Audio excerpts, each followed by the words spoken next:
Descendu de cheval, il allait le long des noisetiers et des églantiers, suivi des 2 chevaux que le valet d'écurie tenait par les rênes. Allait dans les craquements du silence, torse nu sous le soleil de midi, allait et souriait, étrange et princier, sûr d'une victoire. À 2 reprises, hier et avant-hier, il avait été lâche et il n'avait pas osé. Aujourd'hui, en ce premier jour de mai, il oserait et elle l'aimerait. Vous venez d'écouter les premières lignes de Belle du Seigneur d'Albert Cohen. Au programme aujourd'hui, baignoire, Ritz et juifs grecs. Bienvenue dans La Voie des Lettres, épisode 33.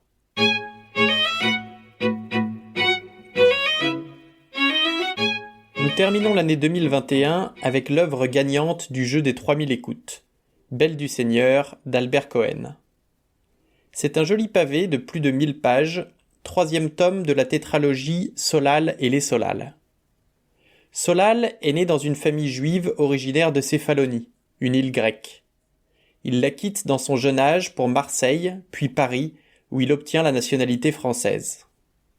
Au début de Belle du Seigneur, en 1936, Solal a une trentaine d'années et est sous-secrétaire général de la Société des Nations, l'ancêtre de l'ONU qui s'occupe de maintenir la paix dans le monde. Lors d'une réception brésilienne, il aperçoit, cachée derrière un rideau, une jeune et très belle femme seule dans un salon, se regardant dans une glace avant d'embrasser son reflet sur les lèvres. Il en tombe immédiatement fou amoureux et se renseigne sur l'identité de celle-ci. Ariane Corissande Cassandre, née d'Auble, est la descendante d'une longue lignée d'aristocrates genevois. À la suite de péripéties racontées dès le début du livre, elle épouse aux grandes dames de sa famille un simple fonctionnaire de la Société des Nations, Adrien Deume. Mais il en faut plus qu'un mariage pour entraver l'élan du fougueux Solal, qui parvient à pénétrer dans la chambre d'Ariane, où il l'attend, caché derrière les rideaux. Les autres mettent des semaines et des mois pour arriver à aimer, et à aimer peu. Et il leur faut des entretiens, et des goûts communs, et des cristallisations. Moi, ce fut le temps d'un battement de paupières. Dites-moi fou, mais croyez-moi.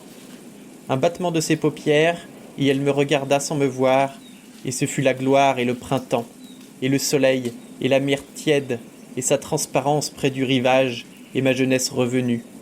Et le monde était né, et je sus que personne avant elle, ni Adrienne, ni Aude, ni Isolde, ni les autres de ma splendeur et jeunesse, toutes d'elles annonciatrices et servantes. Oui, personne avant elle, personne après elle. Je le jure sur la sainte loi que je baise lorsque, solennelle à la synagogue, devant moi elle passe, d'ors et de velours vêtue, 5 commandements de ce Dieu en qui je ne crois pas mais que je révère. Follement fier de mon Dieu, Dieu d'Abraham, Dieu d'Isaac, Dieu de Jacob, et je frissonne en mes os lorsque j'entends son nom et ses paroles. Et maintenant, écoutez la merveille. Lasse d'être mêlée aux ignobles, elle a fui la salle jacassante des chercheurs de relations. Et elle est allée, volontaire bannie, dans le petit salon désert, à côté. Elle, c'est vous. Volontaire bannie comme moi. Et elle ne savait pas que derrière les rideaux, je la regardais. Alors, écoutez, elle s'est approchée de la glace du petit salon, car elle a la manie des glaces comme moi, manie des tristes et des solitaires. Et alors, seule et ne se sachant pas vue, elle s'est approchée de la glace et elle a baisé ses lèvres sur la glace. Notre premier baiser, mon amour. Ô ma sœur folle, aussitôt aimée, aussitôt mon aimée par ce baiser à elle-même donné. Ô l'élancé, ô ces longs cils recourbés dans la glace, et mon âme s'est accrochée à ces longs cils recourbés. Un battement de paupières, le temps d'un baiser sur une glace, et c'était elle à jamais. Dites-moi fou, mais croyez-moi. Solal, grand séducteur à qui peu de femmes résistent, ne se présente pas sous son meilleur jour. Au lieu d'apparaître jeune et beau comme à son habitude, il se déguise en vieux juif bossu et édenté. Il cherche ainsi à mettre Ariane à l'épreuve, à la séduire par son âme plutôt que par son corps et sa beauté. Il lui fait la plus belle déclaration d'amour qu'on ait jamais entendue, mais lorsqu'il s'approche pour l'embrasser, elle recule de dégoût et lui jette un verre vide au visage, le blessant à la paupière où il gardera une cicatrice importante. Solal se défait de son déguisement, apparaît dans toute sa splendeur et lui crie qu'en refusant de succomber à son discours et à sa belle âme, elle s'est condamnée à être séduite bassement, comme les autres femmes. Il s'enfuit à dos de cheval et ne réapparaîtra pas avant 300 pages, pendant lesquelles le lecteur suit la vie tranquille d'Ariane et de son mari, Adrien Deume, qui mériterait un livre à lui tout seul. Adrien Deume est fonctionnaire de catégorie B à la Société des Nations. Il est donc le subordonné lointain de Solal. Il s'enorgueillit de sa position, du peu de travail qu'il doit fournir, de la qualité de son agrafeuse et du nombre impressionnant de WC que comporte la Société des Nations. Écoutez-le parader au bras d'Ariane, venu lui rendre visite à son bureau. Tout au long des couloirs et des escaliers, il présenta à sa femme les splendeurs de son cher palais. Important et copropriétaire, épris de son noble fromage, s'attachant à en marquer l'émouvant caractère officiel, il mentionna fièrement les dons des divers pays, les tapis de la Perse, les bois de la Norvège, les tapisseries de la France, les marbres de l'Italie, les peintures de l'Espagne, et toutes les autres offrandes, en expliquant chaque fois l'exceptionnelle qualité. Et puis c'est immense, tu comprends ? 1700 portes, tu te rends compte ? Chacune avec 4 couches de peinture pour que le blanc soit impeccable. Je suis au courant, tu penses bien ? Je suis souvent venu pendant les travaux, pour voir où ça en était. Et note bien, toutes les portes avec cadre en métal chromé. Et puis 1900 radiateurs, 23 000 mètres carrés de linoléum, 212 km de fil électrique, 1500 robinets, 57 hydrants, 175 extincteurs. Ça compte, hein ? C'est immense, immense. Par exemple, combien crois-tu que nous ayons de water closet ? Je ne sais pas. Mais dis un chiffre, à ton idée. 5 ? 668, articula-t-il, maîtrisant une fière émotion. Et ils sont vraiment bien compris, tu sais, ventilation mécanique par machine renouvelant l'air 8 fois par heure et chasse d'eau automatique toutes les 3 minutes, à cause des gens distraits ou pas consciencieux. Si tu veux, je peux t'en faire visiter un. Une autre fois, je suis un peu fatigué. Bon, une autre fois. Eh bien voilà, nous sommes arrivés. After you, dear madame, dit-il en poussant la porte. C'est mon petit repère, tu vois, sourit-il, la gorge un peu serrée d'émoi. Qu'est-ce que tu en dis ? C'est très bien. Évidemment, ce n'est pas le grand luxe, mais enfin c'est coquet, et puis pratique comme installation. Soucieux de lui en démontrer l'excellence et d'en partager les délices, il expliqua avec empressement les divers agréments de sa nouvelle cage, scrutant chaque fois l'effet produit. Il termina par l'éloge de l'armoire métallique, si pratique avec ses 2 cintres, un pour le par-dessus et un pour le veston. Et puis clé Yale, donc pas de risque de vol. Et ce petit tiroir sous le rayon du haut, c'était bien commode pour renfermer des choses personnelles. L'aspirine, la teinture d'iode, les pastilles digestives, la benzine pour détacher. Il eut un petit rire. Il avait oublié de lui montrer le principal. Eh bien oui, son bureau donc. Tout neuf, comme elle pouvait voir. Au fond, presque le même modèle que pour les membres A. Très fonctionnel, vraiment bien conçu. Tu vois, en fermant à clé le tiroir du milieu, je bloque d'un seul coup les tiroirs de gauche et de droite. 12 en tout. C'est assez formidable, tu ne trouves pas ? La clé, c'est une Yale aussi. Donc ce qui se fait de mieux. Content de s'être acquis de la considération, il prit place dans son fauteuil, dont il signala qu'il était du plus récent modèle à pivot et qu'il soutenait bien les reins. Posa ensuite ses pieds contre le bord de la table, comme Van Vries, et imprima à son fauteuil un mouvement de bascule, comme Van Vries. Ainsi, par lui-même bercé dans la grandeur et la puissance, mains jointes derrière la nuque, à la manière de Van Vries, ce futur cadavre trouva un joint pour raconter comme quoi, au cours d'une récente discussion avec son chef, il avait été audacieux, d'une indépendance farouche et fécond en répartie mordante. À la brusque pensée que ce supérieur hiérarchique pouvait entrer à l'improviste, Il retira ses pieds et cessa de se balancer. Sa pipe sur la table lui offrit une compensation de virilité. Il s'en empara, la vida en la tapant fort contre le cendrier, ouvrit sa blague à tabac. Sapristi, il ne me reste plus de tabac. Écoute, je file en acheter au kiosque. J'en ai pour 2 minutes. À tout de suite, hein. Voilà un bel exemple de l'humour mordant d'Albert Cohen, qui est d'ailleurs la principale justification de ces 300 pages pendant lesquelles l'intrigue n'avance pas, ou si peu. Une source inépuisable de plaisanteries est ce bon Adrien Deume, véritable benet de la trempe d'un François Pignon, mauvais et ennuyant mari qu'Ariane tolère par pitié. Il rivalise d'ingéniosité pour ne rien faire, multiplie les pauses et les activités inutiles jusqu'à ce qu'il soit l'heure de rentrer chez lui. Il y a aussi Antoinette, mère d'Adrien et belle-mère d'Ariane, qui cherche à évoluer socialement en recevant à dîner la bonne société de Genève et en excluant toute personne d'un degré inférieur. Faussement religieuse et spirituelle, elle prend ses ordres directement de Dieu et ne manque jamais une occasion pour être ridicule. Je vous passe également les différentes réunions à la Société des Nations, où l'enjeu est de parler plus haut et plus fort que son voisin tout en ne disant rien. Se mettre d'accord sur des commissions, des sous-comités ou des projets spécifiques. Mais tout cela n'est rien à côté des sommets d'humour et de dérision qu'Albert Cohen atteint en invitant à Genève les Valeureux. 5 cousins juifs tout juste débarqués de Céphalonie, dont Salciel, oncle de Solal, et surtout Mangeclou, au style et au parler inimitables.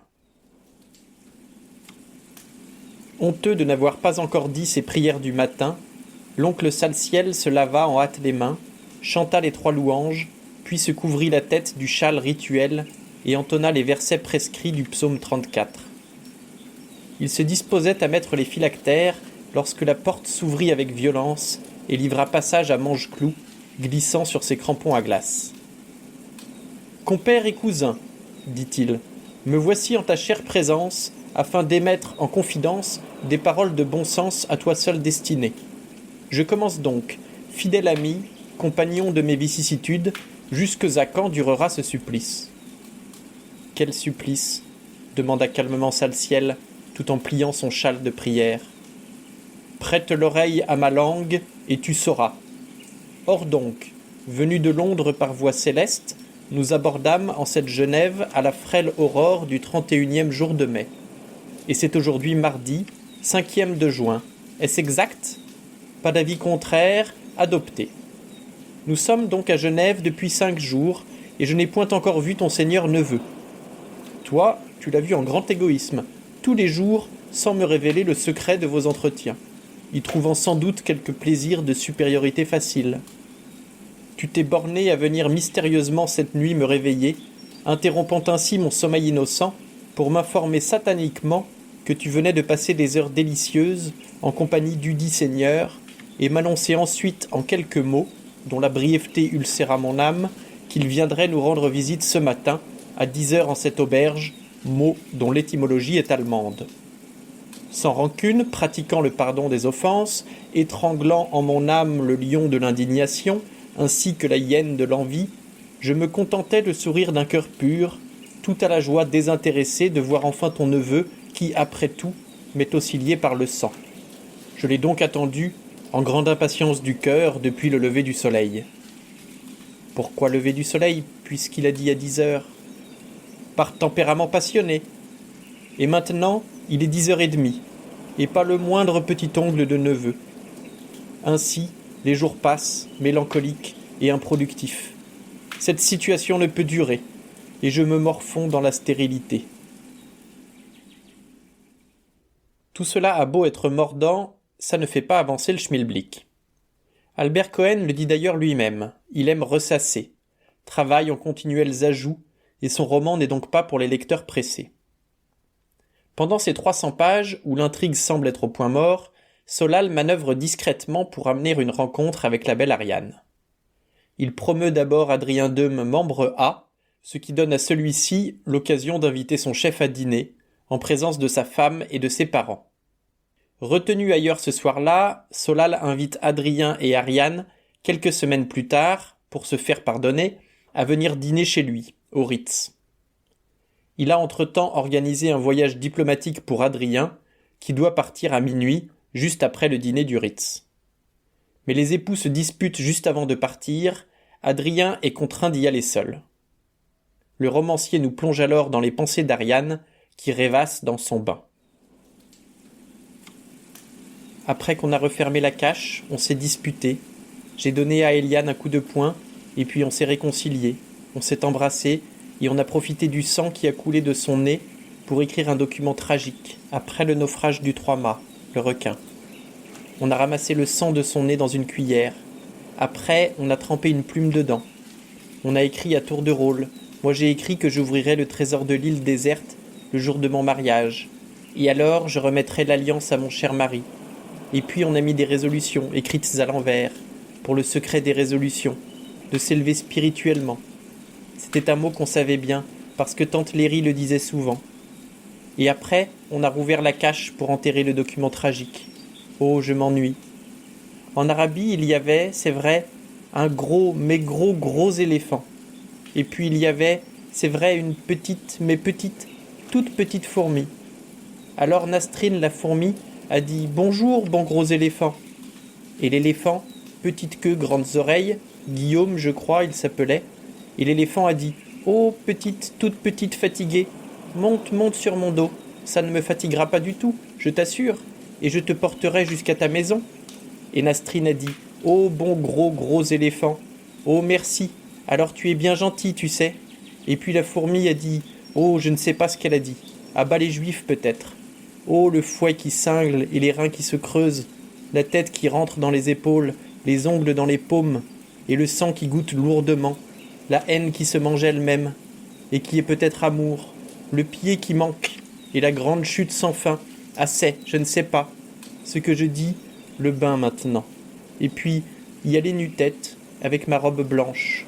Un peu déesse, oui, la longue ample, au fond tellement plus élégante que les étroites, et puis très convenable, à peine décolletée, austère même, sauf que les bras évidemment sont nus, et mouvant mes bras dorés, les gants blancs montant haut, faisant contraste avec l'or des bras, les souliers de satin blanc, adorables, bref, sobriété, perfection, jamais plus des étroites, toujours des longues, amples, soit satin, soit crêpe. Oui, le pauvre sera content de me revoir, j'ai très mal agi avec lui. J'ai noir de jet, donc rester auprès de lui, jusqu'au départ du train, lui envoyer des baisers avec la main. Quand le train démarrera, bonsoir, comment allez-vous? C'est juste pour vous dire bonsoir, j'ai très peu de temps. Je dois aller rejoindre mon mari chez un affreux de la SDN. Non, écoutez, ce n'est pas sage. Ces monologues intérieurs, sans phrases, sans points, voire même sans virgule, ne sont pas des plus faciles à lire, mais sont caractéristiques de l'œuvre. Ils constituent en tout plus d'une centaine de pages et nous permettent d'absorber les réflexions, parfois embrouillées, des différents personnages. Ariane finit donc par rejoindre son mari au Ritz, mais il est déjà parti lorsqu'elle arrive. Elle se retrouve donc seule avec Solal, qu'elle déteste, et qui lui propose le pari suivant. Il va tenter de la séduire pendant 3 heures. S'il échoue, il nomme son mari directeur de section. Elle le traite de mufle, de goujat, de sale juif, mais accepte le pari pour le bien de son mari. Solal écrit la nomination d'Adrien Deume, qu'il plie dans une enveloppe cachetée, qu'Ariane pourra emporter en cas de défaite. Les préparatifs terminés, il s'apprête à tirer les ficelles de la séduction, tout en les nommant et en les détaillant. Premier manège. Avertir la bonne femme qu'on va la séduire. Déjà fait. C'est un bon moyen pour l'empêcher de partir. Elle reste par défi, pour assister à la déconfiture du présomptueux. Deuxième manège. Démolir le mari. Déjà fait. Troisième manège. La farce de poésie. Faire le grand seigneur insolent, le romantique hors du social, avec somptueuse robe de chambre, chapelet de santal, monocle noir, appartement au Ritz et cris hépatiques soigneusement dissimulés. Tout cela pour que l'idiote déduise que je suis de l'espèce miraculeuse des amants, le contraire d'un mari à laxatif, une promesse de vie sublime. Le pauvre mari, lui, ne peut pas être poétique. Impossible de faire du théâtre 24 heures par jour. Vu tout le temps par elle, il est forcé d'être vrai, donc piteux. Tous les hommes sont piteux, y compris les séducteurs lorsqu'ils sont seuls, et non en scène devant une idiote émerveillée. Tous piteux, et moi le premier. 50 pages plus tard, le quasi-monologue de Solal est terminé. Il remet la lettre cachetée à Ariane en lui disant adieu, mais elle reste immobile. Elle le contemplait, mais elle n'osait parler, craignait de ternir une majesté, et puis sa voix serait enrouée peut-être. Croyante et jeune, elle contemplait gravement son Seigneur, éperdument le contemplait, respirait avec peine, glacée, tremblante d'amoureuse frayeur, un mal de bonheur aux lèvres.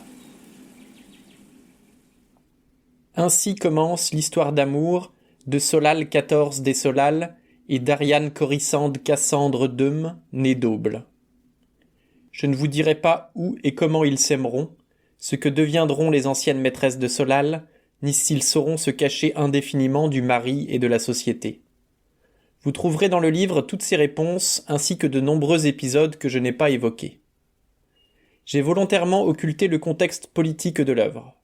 L'histoire se déroulant en 1936, on assiste à la montée du fascisme en Italie avec Mussolini et en Allemagne avec Hitler.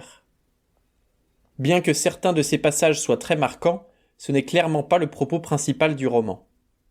Un film librement inspiré de l'œuvre et sorti en 2012 a fait le choix d'appuyer sur ce contexte géopolitique au détriment de la clarté de l'intrigue. Pour faire tenir 1000 pages en 1h30, la plupart des épisodes ont été supprimés et, à moins d'avoir lu le livre, on ne comprend pas grand-chose. Mais avant de vous éclairer sur le message que l'auteur a voulu transmettre, parlons un peu de lui. Albert Cohen est né dans une famille juive en 1895 à Corfou, en Grèce. Suite à des pogroms, ses parents émigrent à Marseille en 1900. Albert a 5 ans. Après avoir obtenu son bac, il se rend à Genève, il fait des études de droit, puis de lettres, et obtient la nationalité suisse. À 30 ans, il occupe un poste de fonctionnaire à la division diplomatique du Bureau international du travail. Expérience qui nourrira l'univers de la Société des Nations dans Belle du Seigneur. À 35 ans, en 1930, il publie Solal, premier tome de sa tétralogie, suivi de Mange-Clou en 1938. À la fin de Mange-Clou, Solal est déjà dans la chambre d'Ariane, caché derrière les rideaux dans son déguisement de vieux juif édenté. Mais les lecteurs devront attendre 30 ans avant de connaître la suite. L'histoire de la publication de Belle du Seigneur est un roman à part entière. Une première version était prête en 1938, qu'Albert Cohen a certainement développée et allongée dans les années suivantes.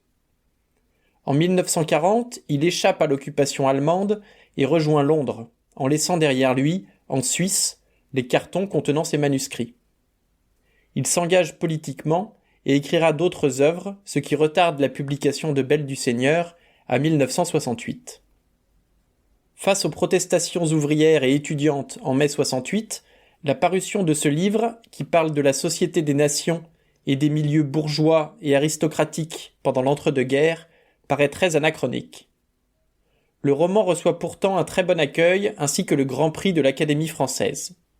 C'est, à 73 ans, la consécration pour Albert Cohen. Aujourd'hui encore, l'œuvre dénote et trouve difficilement sa place dans la littérature française du XXe siècle. Peut-être parce qu'elle n'en est pas, et qu'en tant qu'œuvre suisse, il faudrait la rapprocher de la littérature étrangère, source de nombreuses inspirations, dont James Joyce et Virginia Woolf. Difficile pourtant de ne pas rapprocher Albert Cohen et Marcel Proust. Tous deux juifs, écrivains d'une œuvre connue d'abord pour sa longueur et qui met en scène le temps, chacun avec un style très particulier et inimitable. Tout cela est bien beau, mais pourquoi ? Pourquoi devons-nous subir les rêveries interminables d'Ariane dans son bain, les pensées autodestructrices de Solal, les discours alambiqués de Mange-Clou et l'attente que nous inflige l'oncle Salciel au moment où le suspense est à son comble ? Par masochisme, sans doute, mais si bien orchestré que, sitôt le livre terminé, on a déjà envie d'y replonger. En tout cas, ce n'est pas pour développer la thèse de l'auteur qui tient en une phrase. La passion, ce n'est pas de l'amour. Parce que si c'était de l'amour, comment se fait-il qu'une dent en moins ou une amputation des bras en vienne à bout? Comment se fait-il que cette passion s'éteigne dès que les amants vivent ensemble, soit l'un avec l'autre 24 heures sur 24? Et est-ce bien sérieux de confondre avec l'amour la passion que seule l'absence, le mépris ou la jalousie peuvent raviver? Je laisse lâchement Solal conclure à ma place. Il regarda la trouée dans la glace, l'amas de débris dans un coin. Du joli, la passion dite amour. Si pas de jalousie, ennui. Si jalousie, enfer bestial. Elle, une esclave, et lui, une brute. Ignoble romancier, bande de menteurs qui embellissaient la passion, en donnaient l'envie aux idiotes et aux idiots. Ignoble romancier, fournisseur et flagorneur de la classe possédante. Et les idiotes aimaient ces sales mensonges, ces escroqueries, s'en nourrissaient. Et le plus lamentable, c'était la raison véritable de l'aveu du Micmac Ditch, de ce grand accès de loyauté. Il savait si bien pourquoi elle avait voulu, en toute mauvaise bonne foi, se libérer de ce fameux secret trop lourd à porter. Ces jours derniers, lorsqu'il sortait se promener, il ne trouvait rien à lui dire, ne parlait pas. Et puis une seule intimité physique depuis son retour, le premier soir, et ensuite plus rien.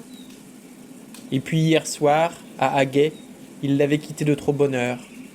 Alors, dans ce petit inconscient, la volonté de se revaloriser, de provoquer une jalousie, oh pas trop forte, une petite jalousie de dépit, convenable, polissée. Juste ce qu'il fallait pour redevenir intéressante. Prête à avouer quand elle était entrée chez lui, mais de manière vague et noble, sans nul détail physique, dans le genre un autre homme dans sa vie. Pauvre petite, c'était dans une bonne intention.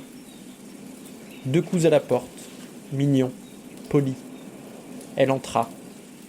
D'une voix minable, pauvre chaton mouillé, elle dit qu'elle avait oublié de prendre une fourchette et un couteau. Les prit, s'en alla, tête basse. Elle n'osa pas revenir pour demander une serviette, également oubliée. Un linge-éponge de la salle de bain en tint lieu. Tout en lisant la page féminine d'un vieux journal découvert dans un tiroir, elle mangea de bon appétit. Pauvre de nous, frères humains. Un peu plus tard, il lui demanda à travers la porte si elle ne voulait rien d'autre. Elle essuya ses lèvres avec le linge-éponge, porta la main à ses cheveux, dit que non merci. Mais peu après, la porte fut entrebâillée, et sur le tapis fut poussée une assiette où des petits fours étaient assis en rond sur une dentelle de papier. Pas de mousse au chocolat, on s'en est déjà servi, murmura pour lui-même le fournisseur invisible. Sur quoi, la porte refermée, il s'assit, croisa ses jambes et, avec le poignard damasquiné sorti de sa gaine, se taillada lentement la plante du pied droit.